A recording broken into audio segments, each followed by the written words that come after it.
This is brutal to look at. Alright, it's marrow extracting time. What you're going to do is you're going to make a slit in between each vertebrae on both sides, deep enough so that when you pull it apart, it'll crack open. No, just... Oh! Oh! Yo! Oh! It's actually synovial fluid, so it gives a little bit of a cushion in between each vertebrae, kind of like we have in our body too. I did not know what was happening inside of a spine. I thought it was just bones. I've mastered this now. If I had to get the goop out of anyone's bones in some kind of emergency medical situation, I could do it. And you're going to just take that and you're going to mix it with soy sauce, and that's going to be the sauce for your sushi rolls. It's going to be delicious. So it's just looking like blobs with some soy sauce in it. That's good. That is good. It does kind of taste like the ocean. I'm proud already. Joe was going to make very basic salmon roll with this piece of salmon. Instead of using this salmon as it is, I'm going to cure it. Curing means taking the excess water out of the protein with salt. Curing kind of concentrates the flavors and also makes the protein last longer.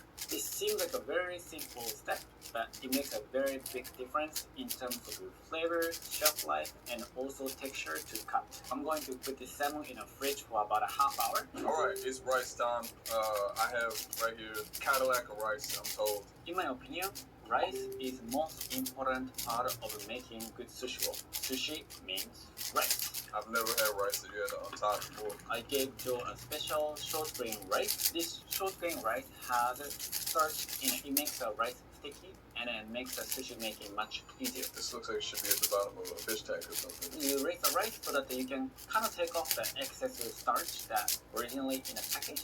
After rinsing the rice, he's gonna soak the rice in water about 20 minutes. Joe is gonna work with the Japanese clay pot known as donabe. I've never seen or heard of a donabe before. It's quicker to make rice compared to rice cooker, and then it just creates a really great finishing product. I'm gonna let this soak about 20-30 minutes, and after that it's cooking time. It's been about 30 minutes. My rice is sufficiently soaked. I'm gonna drop in the kombu, return it back to where it came from, the sea. Kombu is a type of dry kelp. I guess maybe this tastes like the ocean. I feel like we're getting ocean flavors from everywhere. We got one lid, and a second lid for safety. I'm gonna cook this rice about 15 minutes, and then when it's done, it's gonna be life-changing. I think for me, for Chef Yuji, for everyone who eats it. I have this piece of cucumber, which I think he was going to use it as a fresh for his roll. This is a full sheet nori.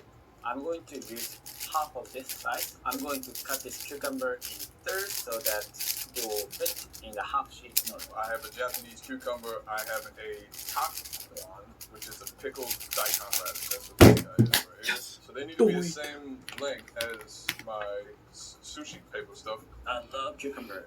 Taking the seeds off so that there won't be much moisture left in cucumber. If we have too much moisture left in the cucumber, that will make the seaweed kind of soggy, and then the flavor and texture of the maki won't be as good.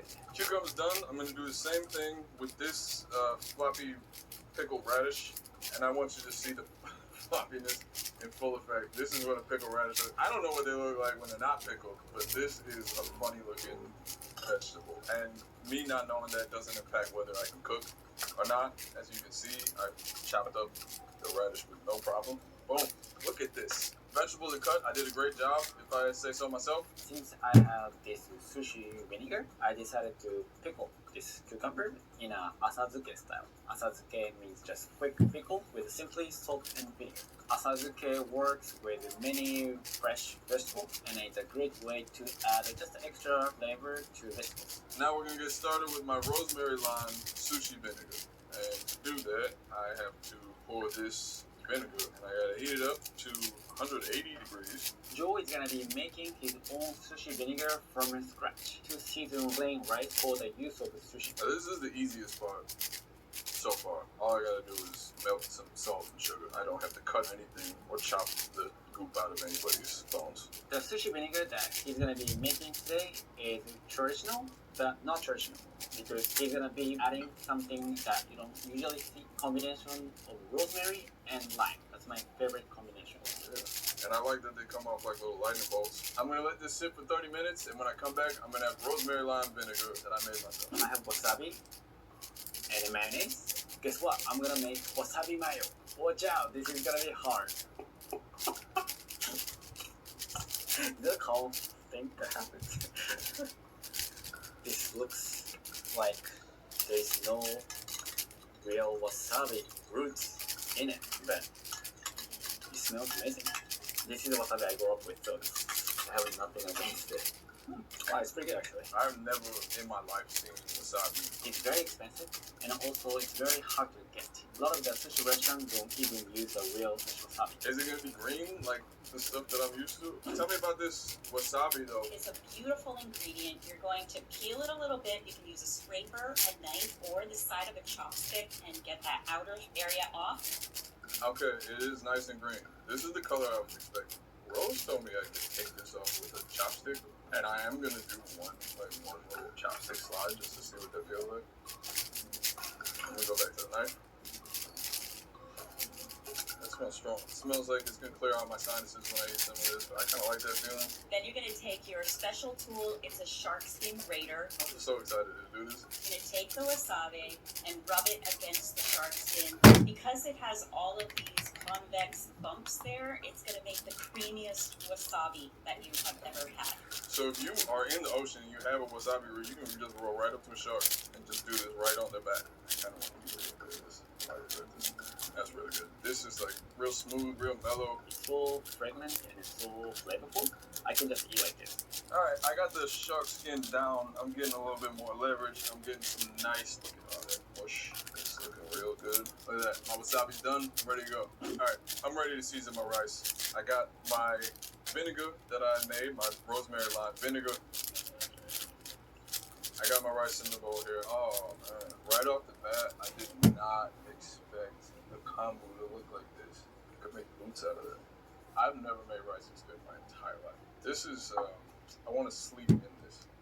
I love the donabi. I'm not going to get one because I don't know where to get a donabi, but I am always going to talk about how, if I see somebody make a rice, I'll probably be like, you should get a donabi. I'll be like, what's that? And I'll be like, don't like that. This is my lime rosemary vinegar. I'm going to use this to season the rice. It's supposed to be very strong, so I'm going to kind of take it easy. I'm just going to throw a little bit in there, and then we're going to kind of mix it around. That tastes good. I'm going to cover it up with a warm, damp towel. This rice is literally ready to roll.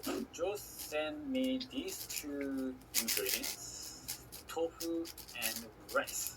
But I wanted to make something exciting and fun.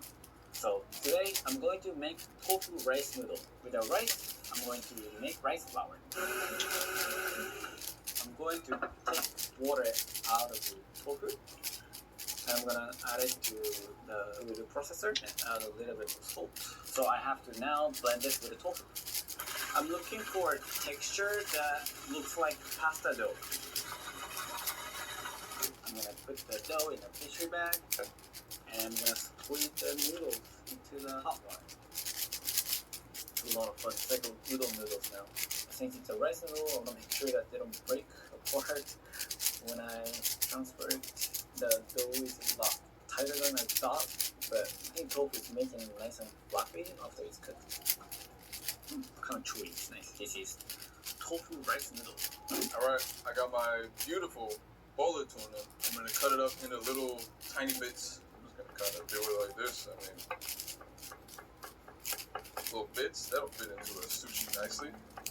I bet the hardest part of doing this is not eating everything before you put it into the sushi together. Here's my salmon, cured about a half hour in fridge. You shouldn't see any salt left on the surface of the meat. Meat becomes a little bit stickier and also nice and glossy. That's a sign of perfectly cured salmon.